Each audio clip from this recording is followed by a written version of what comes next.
Today's tea time topic is historical amnesia. It's a good term, isn't it? I can't say I came up with that term. I got it from Democracy Now! At democracynow.org. That's an independent news outlet, by the way, if you want real news. I actually give them a little money from my PayPal every month just to help them stay on the air and have free news on the air. But aside from that, they actually drop this term a lot, which I find it very interesting, historical amnesia. And they talk about how in our culture at this time, we really have forgotten what were supposed to be lessons of the past. And that seems to be the truth. In fact, looking at the astrology, and that's what I'd like to share with you today, some of Sensei's view of this, and you might share with people who are into astrology, by the way, because I'm going pure astrology today. The astrology absolutely does show that in some ways this is the end of times. Now, I'll explain what I mean by that. I think it means that times as we have always known it, but I think the astrology actually describes it in far more detail than that. It has to do with the outer planets and where they happen to be now. So currently Saturn is in Sagittarius, Uranus is in Aries, Neptune is in Pisces, and Pluto is in Capricorn. Now, the reason why I think this is the end of times is because each one of these placements actually falls into one of the biggest issues we've always had as culture.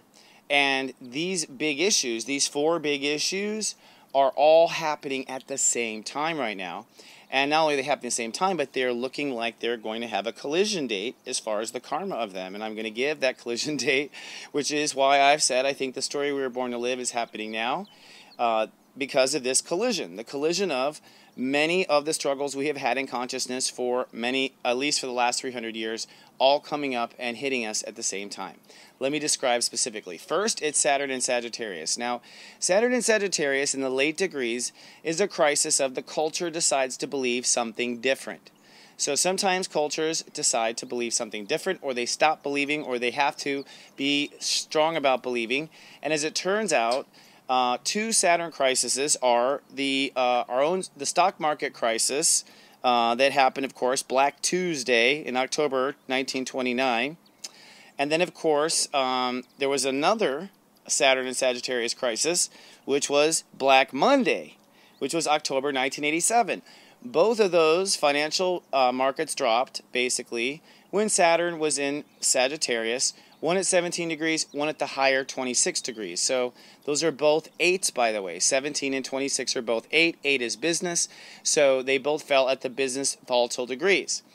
The next time Saturn will be at that degree will be this Christmas, okay, right after the last month in last week in November, okay, excuse me, this Thanksgiving basically. So basically the next time, so the very next leap that we're up for as far as financial crisis, as far as all the astrology shows, the next fault zone is the end of November. Now this falls in suit with right after the presidency. And everyone who talks to me about the stock market tells me that it's unusually high and that it seems like it's being propped up. And I've said most likely it always, and it is because they're waiting to see what the president is going to be the outcome. So, this is another discussion, but I really think people should secure their finances right now in this high point. And that's why you watch my show, is to know these things. You find out why. Now, it's more than that. Uranus is in Aries. Now, the last time Uranus was in Aries was the rise of Hitler. In fact, Uranus in Aries had a personal effect on Hitler. In fact, the minute Uranus went into Taurus was when Hitler officially went berserk and started attacking everyone. The Uranus in Aries was the rise of Hitler, the rise of fascism, the rise of arrogant thinking and ego thinking it could just kill and maim. And so, this Trump phenomenon and Trump's followers and this arrogant kind of wave to not care at all also happened the last time Uranus was in Aries. So we not only have the stock market crash story going on here, we have the Hitler story and the fascism story that our culture should be, historical amnesia, should be remembering. But then there is more, my friend. There is Neptune in Pisces right now. And the last time Neptune was in Pisces was actually the Civil War.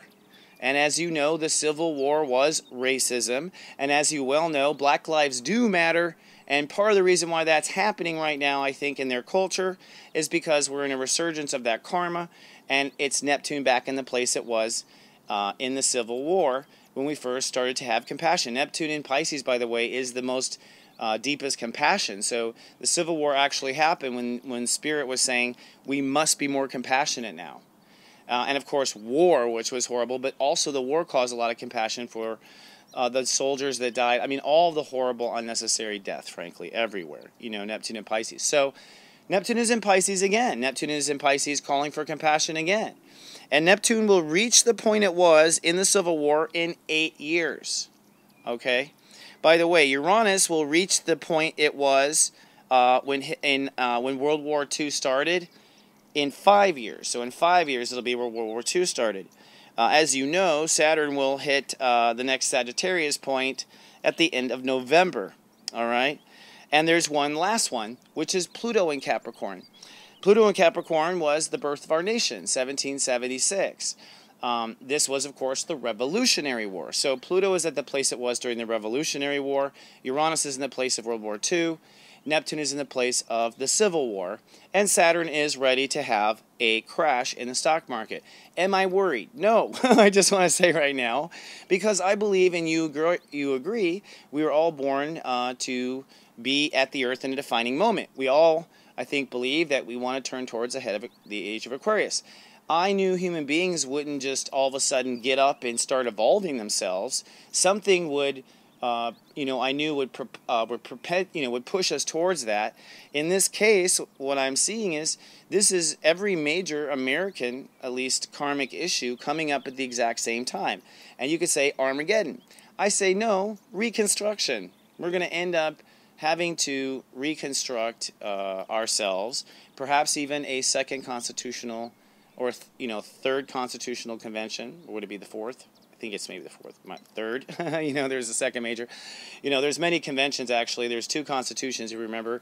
And we might even move forward in that sense. But I do think that things are building to a head. So I will just close this as, first of all, I'm super positive and believe we are here to help this change.